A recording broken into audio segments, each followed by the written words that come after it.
This lesson is on creating characters and making them believable and lovable. So by the end of the lesson, you'll be able to define archetype, character, protagonist, antagonist, and secondary character. Explain the difference between flat and round characters. Explain how to write a round character that engages readers.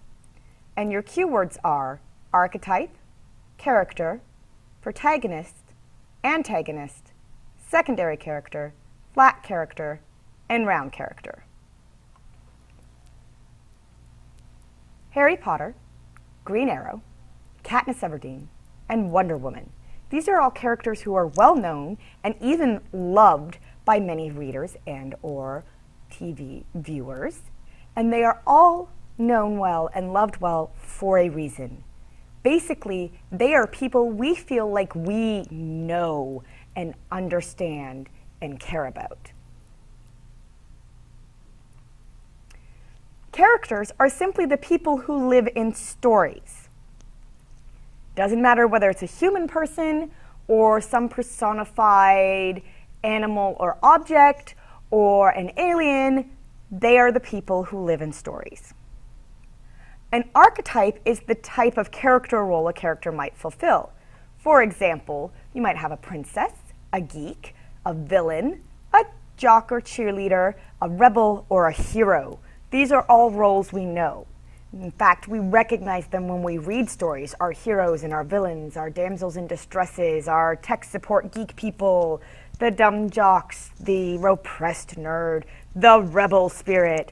These are jobs that we have inside stories, and characters are the people who fill them.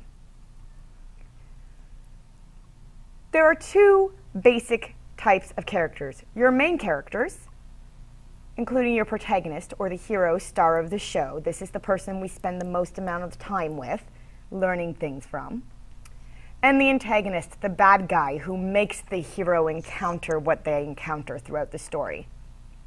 We also have secondary characters. These are people who aren't the start of the show, but they help out the main characters and teach them things. They might be sidekicks or minions, romantic interests, mentors, basically people who show us who our hero is going to be and or facilitate this conflict between our protagonist and our antagonist.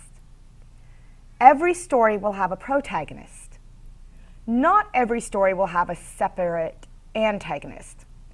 All stories will have secondary characters, but sometimes these characters aren't as well developed or noticed because all the focus is on the protagonist. The key to making good stories is making your characters real. And this comes down to the difference between flat and round characters.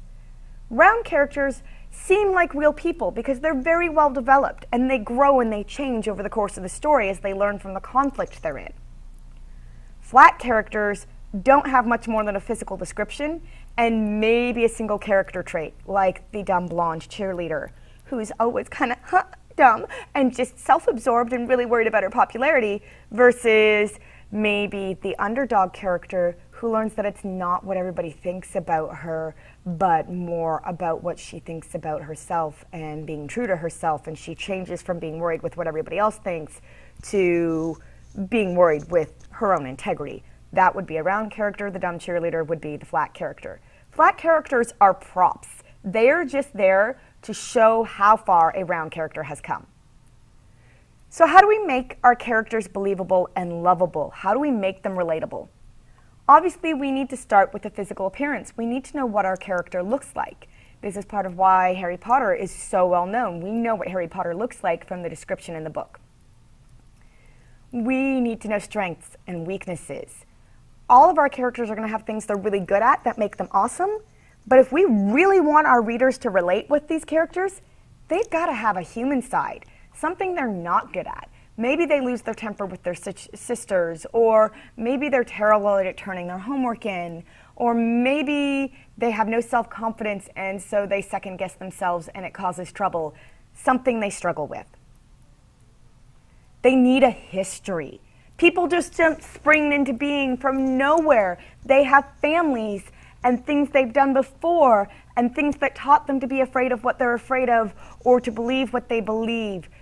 What makes your character the person they are when they meet your readers. And they also have a personality. This is the type of person they are. Are they friendly? Are they outgoing? Are they selfish? Remember that people's personalities varies by the circumstance they're in. We're not all always happy. We're not all always cranky. We have variations in our mood, and we react to different things in different ways. This is the difference between a round character and a flat character. Your flat characters only have one side to their personality. Your round characters are more dynamic, and they have more reasonable responses. They're not always great. They're not always bad. They have their ups and downs. Your round characters also have a history, and you definitely see their weaknesses right alongside their strengths. You want to pattern your characters after real people. The more normal human your characters are, the easier it will be for your readers to love them. So characters are the people who make our story come to life. We want to make relatable, lifelike characters because this makes our readers engage in our story.